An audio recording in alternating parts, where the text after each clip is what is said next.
bagaimana seorang bisa beristiqamah? Ada wasail, ada wasilah-wasilah yang bisa dilakukan. Yang pertama, ikhlas karena Allah. Karena seorang yang akhlas niyatu lillah, tsabbatahu Allah. Seorang yang benar-benar ikhlas, memurnikan niatnya karena Allah, ingin beribadah kepada Allah, ingin mengesahkan Allah Azza wa Jalla dalam ibadah dan dalam rububiyahnya dan uluhiyahnya dan asma dan sifat, Allah Azza wa Jalla la yudayyi'u, Allah tidak akan tinggalkan dia. Pasti Allah Azza wa Jalla akan yuthabbituhu, menetapkan dia atas kebenaran, atas istiqamah itu. Yang kedua, meneladani Nabi sallallahu alaihi wasallam, mengikuti sunnah beliau dan sunnah khulafa ar-rasyidin al-mahdiyyin min ba'di. Karena Rasulullah sallallahu alaihi wasallam qudwatun fi thabat ala din. Rasulullah SAW contoh kita, contoh yang baik dalam keteguhan atas agama. Hidup beliau, kalau kita baca sirah, itu penuh dengan ujian dan cobaan. Tetapi dengan izin Allah Subhanahu wa taala dan taufiknya, beliau juga thabat, kokoh dan teguh atas kebenaran. Jadi seorang yang ingin beristiqamah, dia mengikuti sunnah sallallahu alaihi wasallam. Yang ketiga, seorang ingin beristiqamah, dia cari teman yang baik, bersahabat dengan orang yang saleh.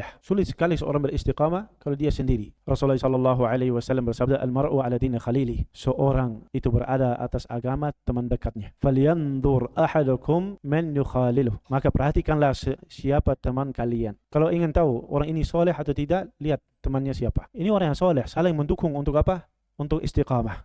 Kemudian di antara sebab atau wasilah konsisten dalam ibadah kepada Allah Subhanahu wa taala walaupun sedikit. Rasulullah sallallahu alaihi wasallam bersabda, amal yang paling dicintai oleh Allah adalah paling rutin, paling konsisten dilakukan meskipun sedikit. Jadi konsisten itu penting ketika seorang ingin istiqamah di atas agama Allah Azza wa Jalla. Kemudian di antara sebab dan wasilah seorang istiqamah itu doa. Itu mungkin yang paling penting. Doa 17 kali minimal setiap hari kita memohon kepada Allah Azza wa Jalla istiqamah. Ihdinas siratal mustaqim. Ihdinas siratal mustaqim. Ihdinas siratal mustaqim. Tapi bukan hanya lafaz yang penting. Yang ihdinas siratal mustaqim harus keluar dari mana? Dari hati. Betapa banyak salat kita masih lewat ihdinas siratal mustaqim tapi hatinya tidak hadir di situ. Hanya lafaz saja. Dan terjadi kepada seorang muslim. Datang syaitan, bisikin. Sebelum salat, Masya Allah, khusyuk, niatnya baik. Ini saya akan salat dengan sungguh-sungguh. Kemudian Allahu Akbar, Alhamdulillahirabbil alamin, sudah mikir sesuatu yang lain. Datang bisik. Tiba-tiba sudah Assalamualaikum warahmatullah, Assalamualaikum warahmatullah. Secara teknis itu salatnya sah. Tetapi ihdinas siratal mustaqim lewat tanpa ada yang sadar. Lafaznya itu tidak ada maknanya. Tidak keluar dari hati yang benar-benar mohon kepada Allah Azza wa Jalla. Apalagi hal yang lain dalam salatnya. Jadi doa itu sangat penting. Dan berdoa agar diberi keteguhan dan istiqamah itu bukan hanya dalam salat. Kapan saja berdoa terus. Dan Rasulullah sallallahu alaihi wasallam yang sudah dijanjikan masuk surga, diampuni dosa mata qaddam mata akhir, beliau senantiasa berdoa dengan doa minta diberi istiqamah. Ya muqallibal qulub, tsabbit qalbi ala dinik. Ini harus dihafal. Rasulullah SAW senantiasa membaca, wahai zat yang membolak-balikan hati. Karena hati begitu, bolak-balik. Tapi yang bisa meneguhkan itu Allah Subhanahu wa taala. Yang milik hati kita itu Allah. Al-qulub baina isba'aini min asabi ar-Rahman. Kata Rasulullah SAW, qalbu itu di antara dua jari dari Allah Azza wa Jalla. Yuqallibu haitsu yasha. Allah bolak-balikan sekehendaknya. Jadi wahai zat yang bolak-balikan hati, teguhkan hatiku di atas agamamu. Yang terakhir dari wasilah agar kita bisa beristiqamah itu kembali kepada para ulama ar-rabbaniyin ar-rasikhin. Ulama yang teguh, ulama yang rasikh, yang rabbani, yang yursyiduna nas, yang membimbing manusia bukan hanya dengan ilmu tapi juga dengan amal mereka. Kalau seorang yang rabbani,